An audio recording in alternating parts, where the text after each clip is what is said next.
வணக்கம் நண்பர்களே. இன்னைக்கு குட்டியாக ஒரு கதை ஒன்று பார்ப்போமா? ஒரு ஊரில் ஒரு கஞ்சன் ஒருத்தன் இருந்தான். அவன் எப்போ பார்த்தாலும் பணம் சம்பாதிக்கிறதுலே தான் இருந்தான். அதனால் நல்ல ட்ரெஸ் போட மாட்டான், நல்ல சாப்பாடு சாப்பிட மாட்டான். சந்தோஷம் அப்படின்னா என்னன்னே அவனுக்கு தெரியாது. ஒரு கட்டத்துக்கு மேலே அவன் 5 கோடி ரூபாய் சம்பாதிச்சிட்டான். அதனால் அவன் முடிவு பண்ணிட்டான், இதுக்கப்புறம் நம்ம சந்தோஷமாக மட்டும்தான், நம்ம வாழ்க்கையை மட்டும்தான் நம்ம வாழணும் அப்படின்ற முடிவுக்கு வந்துட்டான். கரெக்டாக அந்த நேரம் பார்த்து யமன் முன்னாடி நின்னார். உனக்கு டைம் முடிஞ்சு போச்சு, வா போகலாம் அப்படின்னு சொல்லிட்டு கூப்பிட்றாரு. உடனே அந்த கஞ்சன் சொல்கிறான், இல்லை எனக்கு ஒரு 3 மாதம் டைம் கொடுங்க, என் வாழ்க்கையை நான் வாழ்ந்துட்டு நான் வந்துடுறேன் அப்படின்ட்டு. யமன் ஒத்துக்கவே இல்லை. உடனே அட்லீஸ்ட் ஒரு 3 நாள் ஆச்சு டைம் கொடுங்க அப்படின்னு சொல்லிட்டு கேட்குறான். அப்பயும் அந்த யமன் ஒத்துக்கலை.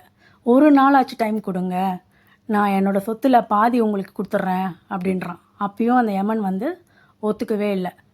உடனே சரி கொஞ்சம் ஒரு நிமிஷமாவது எனக்கு டைம் கொடுங்க அப்படின்னு கேட்குறான். சரின்னு சொல்லிட்டு அந்த யமன் பாவம் பார்த்துட்டு ஒரு நிமிஷம் டைமும் கொடுத்துட்றாரு. அப்போ உடனே ஒரு லெட்டர் ஒன்று எழுதுறாரு.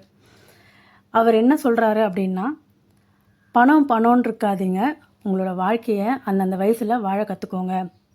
ஏன்னா வாழ்க்கை போச்சுன்னா திரும்ப வரவே வராது. பணம் எவ்வளோ இருந்தாலுமே சரி, டைமுன்னு நம்மளுக்கு வந்துருச்சு அப்படின்னா நம்மளால் நம்ம சம்பாதிச்ச காசில் ஒத்த ரூபா கூட நம்மளால் யூஸ் பண்ண முடியாது அப்படின்னு சொல்லிட்டு எழுதி வச்சுட்டு அந்த யமன் கூடவே அந்த கஞ்சன் போயிட்டாராம். நான் என்ன சொல்ல வரேன் அப்படின்னா, அவங்க வாழ்க்கையை அவங்க அந்தந்த டைமில் வாழ்ந்துருங்க. சந்தோஷமாக இருக்கிற நேரத்தில் சந்தோஷமாக இருங்க. பணம் சம்பாதிக்கிற டைமில் பணம் சம்பாதிங்க. ஃபேமிலியோட டைம் ஸ்பெண்ட் பண்ணுங்கள். அவங்கள சந்தோஷமாக வச்சுக்கோங்க. மீண்டும் நாளை பார்ப்போம். நன்றி, வணக்கம்.